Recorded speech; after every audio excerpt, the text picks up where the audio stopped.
But let me be clear, by the way. I'm not saying that white people are better. I'm saying that being white is clearly better. Who could even argue?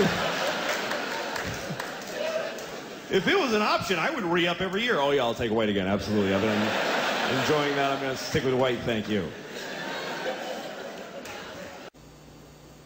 White privilege is making it into the middle class and not having the others in that class asking you what you are doing to uplift those you left behind, unquote. You were made to be aware of whiteness. You had to be aware of your own physicality, your own race, your own privilege. You had to think about the ways historically that black culture has been co-opted by white people. The way in which Paul Whiteman was crowned the king of jazz in the 20s, while Louis Armstrong and Duke Ellington were doing their thing. The ways in which Pat Boone would cover Little Richard's songs and outsell him.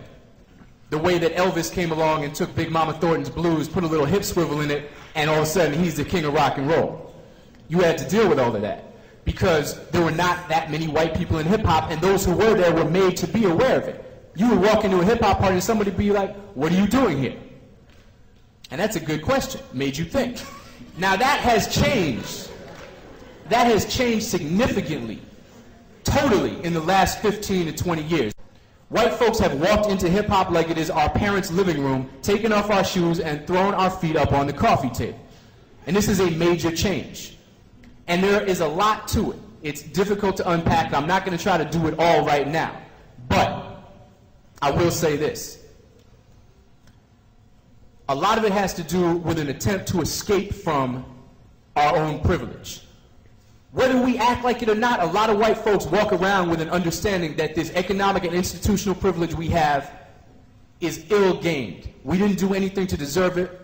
It's hurting everyone else, and it's hurting us. I mean, that's the basis, actually, of Brown versus the Board of Education, which undoes segregation in the schools. It is the notion that separate but equal is not beneficial to anyone, white or black. So there's a psychic burden associated with privilege, just like the lack of it. And a lot of white folks want to escape this. We want to walk away from responsibility for that privilege.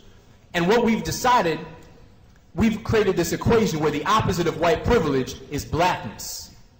Now that equation does not balance. The opposite of white privilege is dismantling white privilege.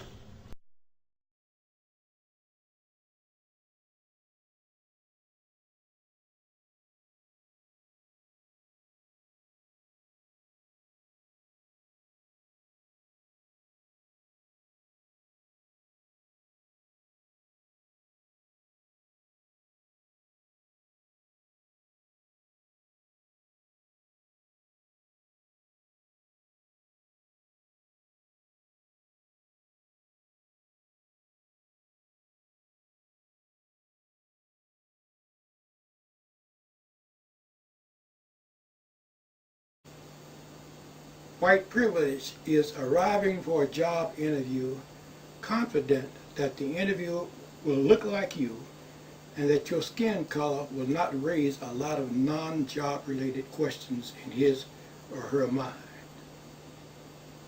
Have you ever experienced being denied for employment because the employer had made a snap judgment about you, which is judging the book by its cover? Many minorities experience these issues on a day-to-day basis, and we're going to witness one like that now.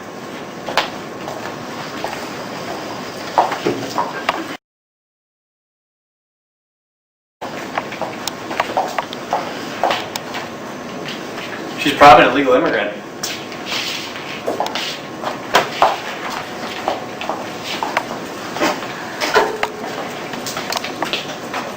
I don't want him bringing all his baby mama drama up in here, up in here.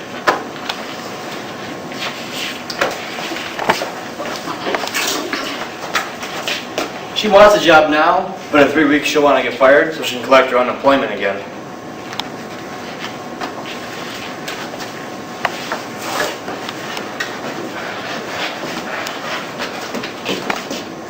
He seems trustworthy. He's my guy.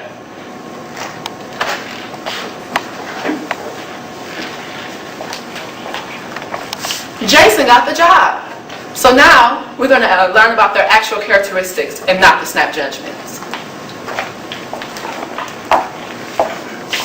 I wonder why I didn't get the job. Is it because of my English? Is it because of the language barrier? I lived here all my life.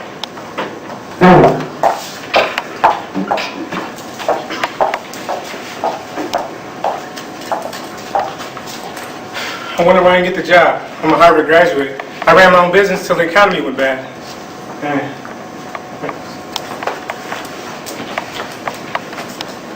I wonder why I didn't get the job. I'm a child prodigy and I graduated from school early.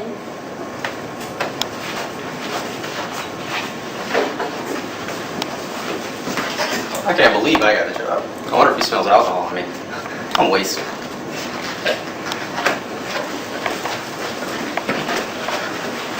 What you just seen are snap judgments made towards minorities every day. It is a privilege that white people in power can make assumptions about minorities that can affect their livelihood and prevent them from employment.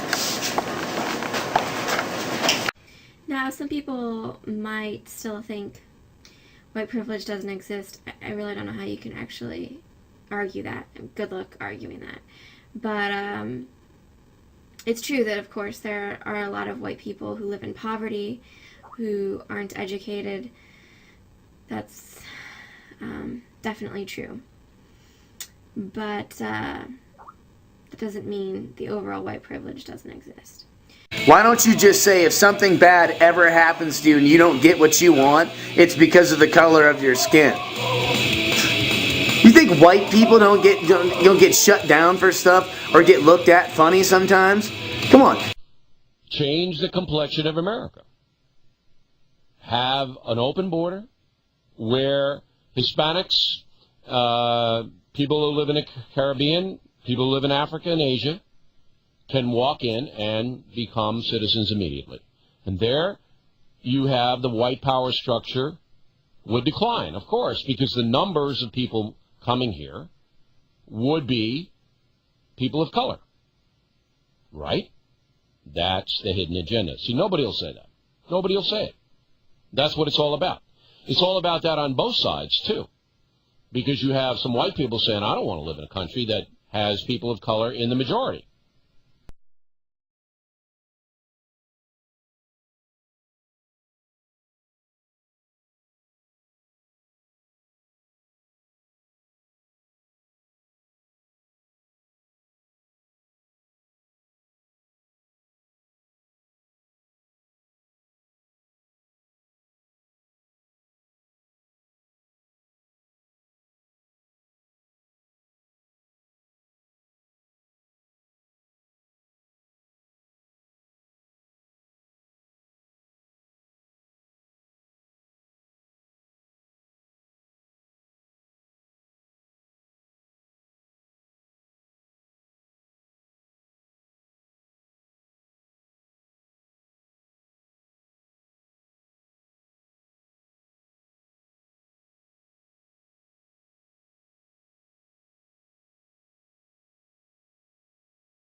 What about white people? Some white stereotypes. White people are boring. That's what I've heard. Okay. I don't know. See, that's the thing. There, I don't think there really are that many. Boring.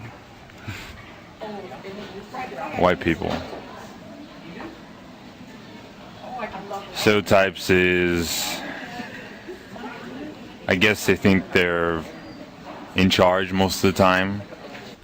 Well, I've heard like stuff about crackers and well, no, wait, I haven't. Well, okay, I've heard some references, but not as many. You know, like from the most I've heard is like crackers.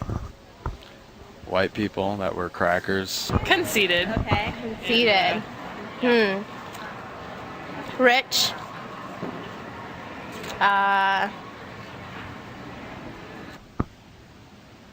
Probably conceited and above everybody else. They're wealthy. Yeah, they think they're better than everyone. that they're stuck up and think they're the best at everything. And how do you think all these stereotypes that we're talking about affect white people? White people.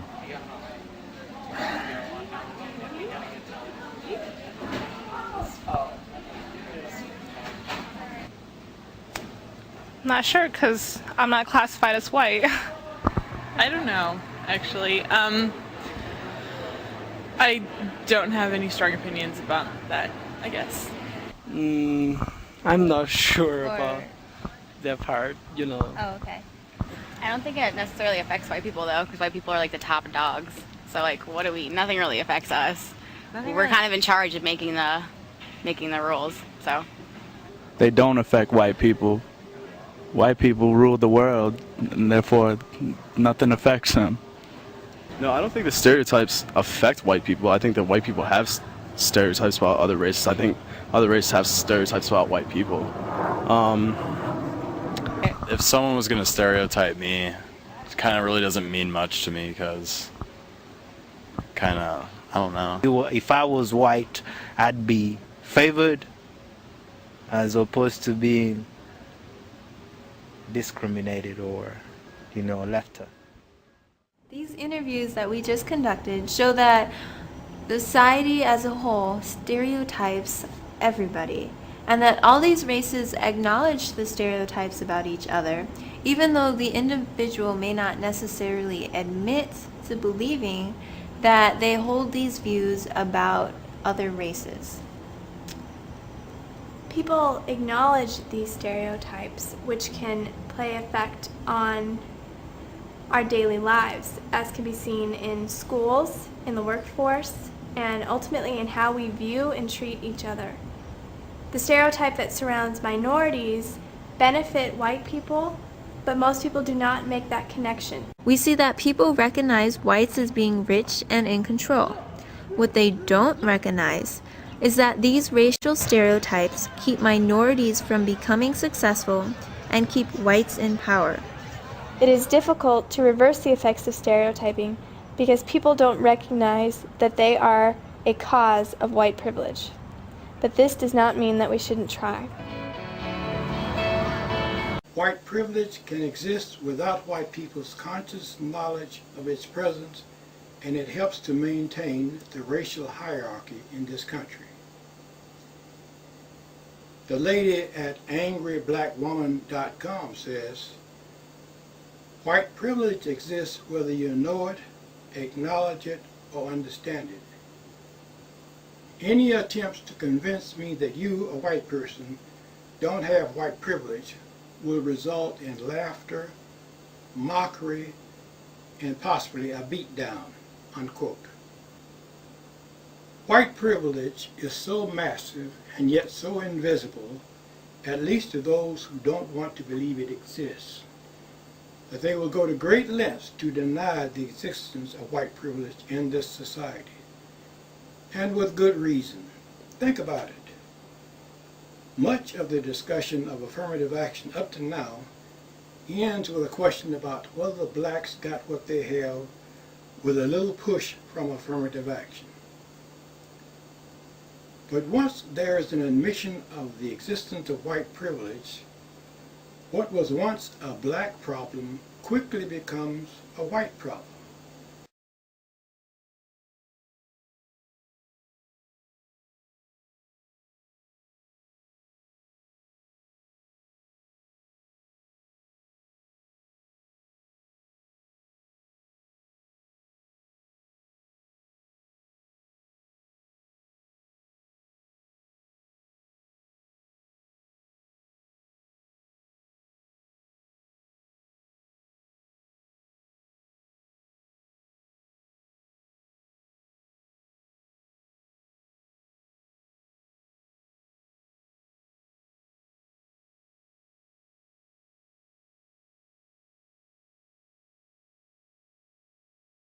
What is white privilege?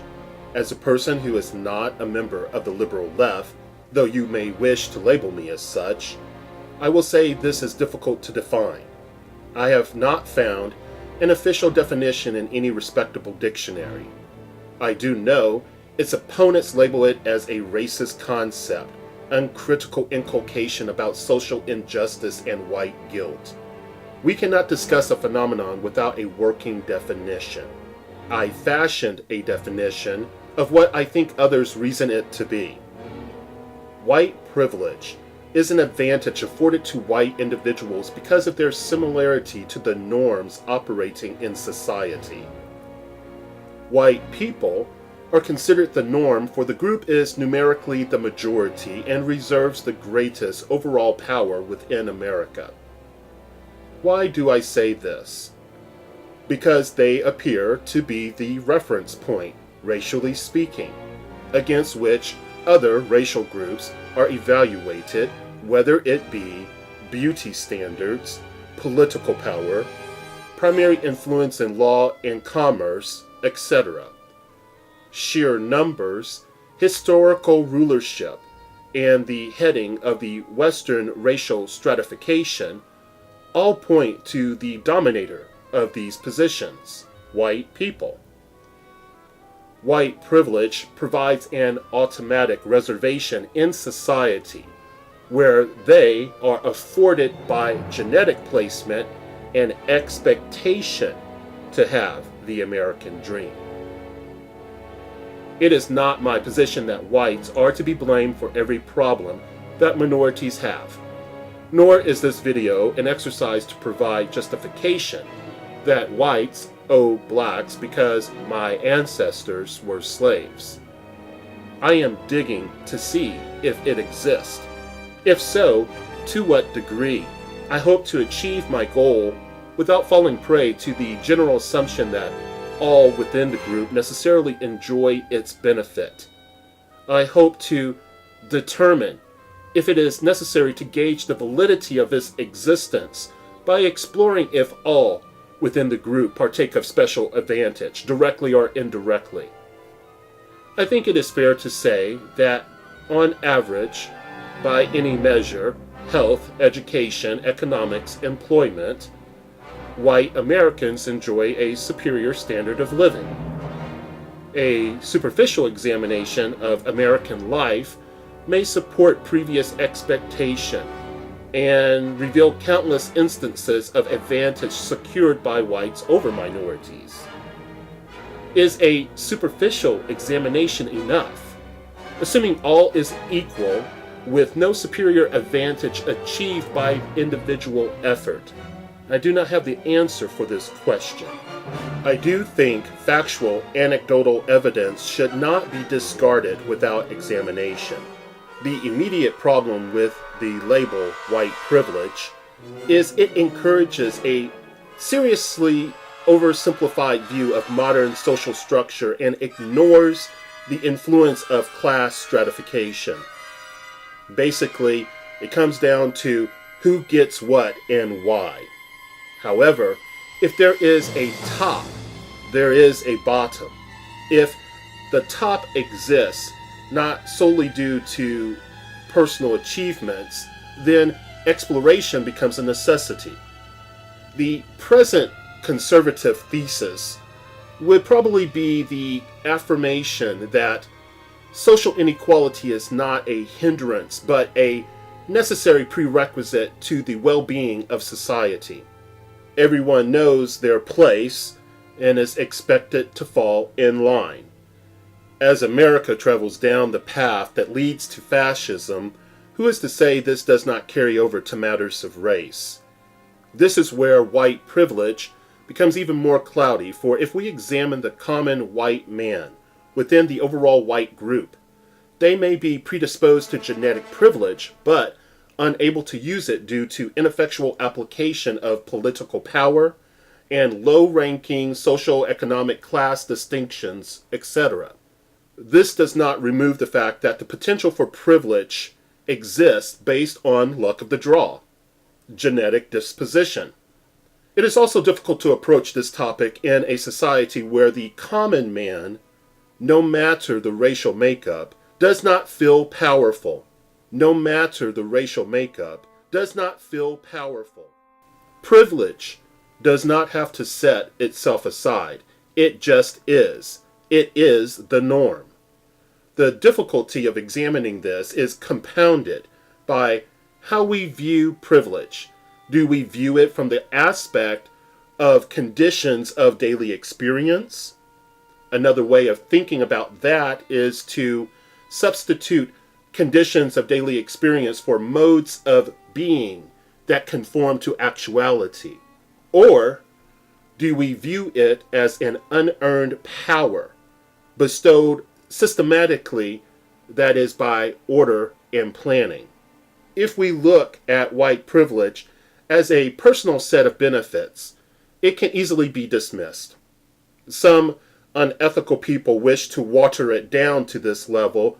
This action functions like a straw man, and they can easily eradicate the idea without critical examination.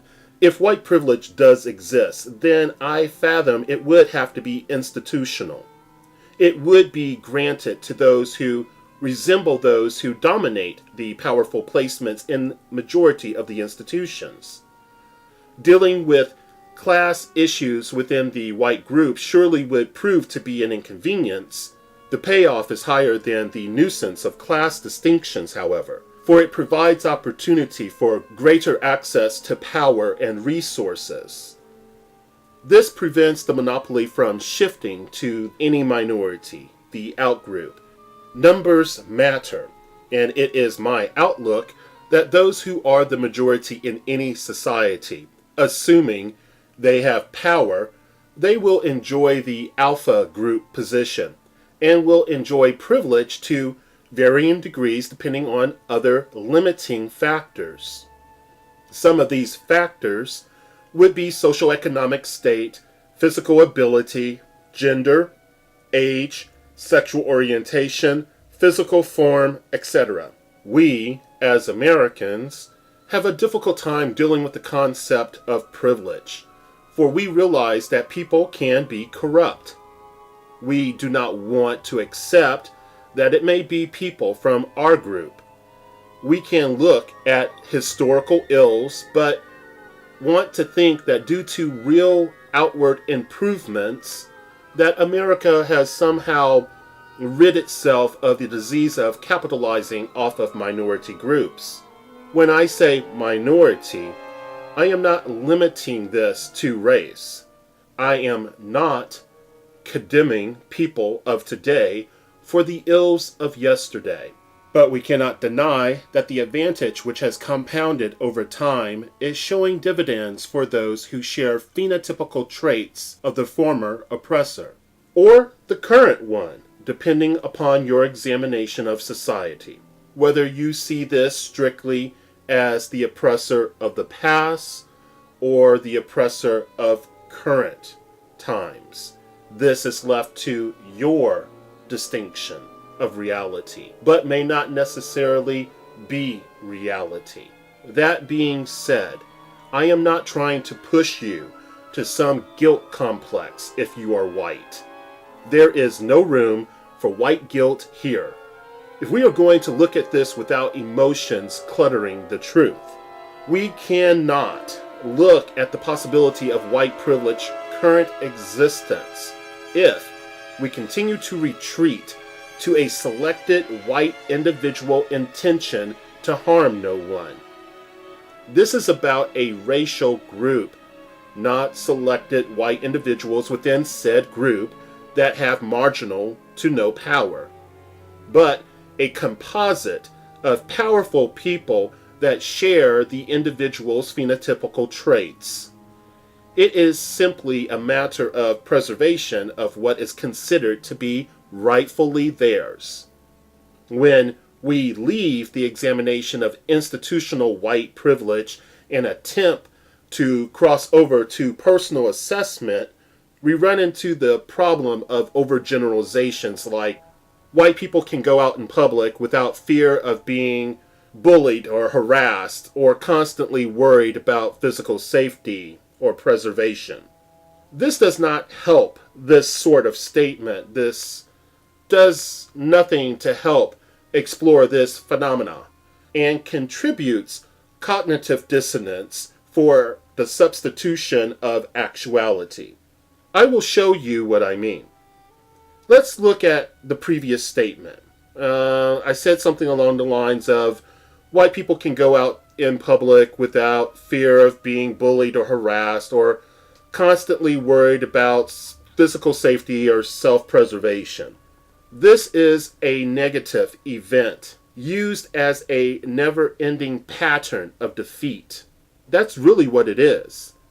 It would be more sound if one stated something like, white people, because they are the majority in power, is less likely to be harassed where they are the majority and where crime is not tolerated. But most people do not qualify their statements. And this leads to real problems in our assessment. Personal assessments are valued when they conform to reality. An individual happening cannot rationally be used to demonize or properly label an entire group of people. If you were playing group identity politics, your reply to my previous overgeneralization would be something like this. The National Crime Victimization Survey of 2001 to 2003 states blacks were 39 times more likely to commit a crime, a violent crime against whites than vice versa. And you would continue with more statistics that would say something like blacks were also, I think it was 2.25 times more likely to commit a hate crime against whites or Hispanics than the reverse, than vice versa. The other traps when exploring white privilege is, one, not to fall into erroneous action of linking negativity with white, as it has been linked with black. When this occurs, it becomes race propaganda. This may evolve into discrimination based on race, which is racist. Or two, another trap when exploring white privilege is one has to be accurate when using history to show patterns. Any action outside of this is mislabeling, a magnification, or minimization, which all distort reality.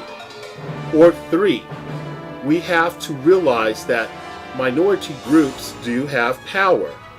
No, it is not the same strength, but it is power nonetheless. The real concern should be, where did this power come from that the minorities have? Is it allowed, bestowed by members of the majority, or was it achieved independent of them? That's the real concern when dealing with that particular potential pitfall. Other traps are, one must refuse the temptation of allowing the concept of privilege to broaden based on their agenda. You know, sometimes when we talk about things get bigger and bigger and bigger instead of staying focused, instead of staying true to what it really is. So refuse the temptation of allowing the concept of privilege to broaden thick to the definition of privilege and offer sound reasonings based on this. These are the traps that one can easily fall into. I'm sure that there are others, but I can't readily think of any right now. The white privilege concept is not associated with the concept that only whites can be racist. So I've heard that for years, but that's not true. Most claims that are all-inclusive affirmatives are incorrect. All groups potentially have a certain amount of privilege, dependent on the defined dynamic. But not all individuals within said group will be able to capitalize from a right reserved exclusively or from a special advantage. So it becomes only a privilege in name only or simply limited. However, not all groups can be in the alpha position. There is a top, there is a bottom. That's the reality. Whether this top is achieved through hard work and individual labor versus being achieved by being granted based on favor is the question. This position affords power over others by the ability to capitalize on special advantages. The association with this concept, as I have clarified, and the proclamation, quote, only whites can be racist, unquote, does not hold water for me at all. If the variable, let's pick one, C, for example, if the variable C exists, you may ignore it, but it does not eradicate its place in corporal existence. Let's reduce this to its most basic format. If even one self-proclaimed black racist exists, then the idea of racism being an undividable belief system solely prescribed to by whites becomes false. Or if any action committed by a minority fits the definition of racism, then this betrays and shatters the willful perversion of that particular illusion. Then the idea of racism being an undividable belief system solely prescribed to by whites becomes false. Neither concept, ethnic privilege, or all-inclusive group define racism exist. So association is only by construct, not by natural means. This is not to be conflated with individual privilege that is bestowed on an individual due to favoritism and or bias of one's genetic composition. Genetic advantage is constructed. It happens every day. You see it when an alumni's child goes to college. That's a really easy example. Many times they will receive special advantages based on their parents' attendance to that institution. So, genetic advantage is constructed. It does occur. It does exist. It is not entirely dependent on the overt historical racist happenings, no matter what that range may be. We can say even between the last 40 to 100 years. Many people, no matter the racial makeup, are suffering in this economic tyranny from the boot on the neck of the lawful individual who is treated like the criminal, no matter what their race may be. This does not eradicate the question, who gets what and why. The norm is not eliminated because of the additional limiting factors within the general limiting factor of race. Again, the norm is not eliminated because of the additional limiting factors, within the general limiting factor of race. The question becomes, how is this affecting all of us who are not responsible for the maintaining of its institutionalized grip? Do not fall into the trap of thinking a white privileged society would care for all whites. Really? As long as social economic hierarchies exist, preference and prejudice, you will see the us versus them dynamic will thrive within the group dynamic itself. Ethnic privilege, white privilege in this case, does not function for the entire group equally. This does not eliminate its presence. This ethnic privilege only thrives for those individuals, based on my observations and studies, who show favoritism to another individual, whether expressed in a group context or not, based on human genetic composition, assumed culture, and phenotypical trait similarities. This is normally promoted by bias, preference, self-induced or accepted indoctrination, or groupthink. Unfortunately, whether purposefully done or mistakenly conflated with individual privilege based on racial fraternity, it can be an ethnically sticky situation. Let me address this comment before it is posted. This topic will draw the response that they, meaning minorities, they equals minorities here, and more specifically, I'm sure, blacks, are running out of lies to propagate and twist while ignoring their own realities. My response to that is, no human, despite genetic makeup, has to fashion deceit in order to advance an agenda.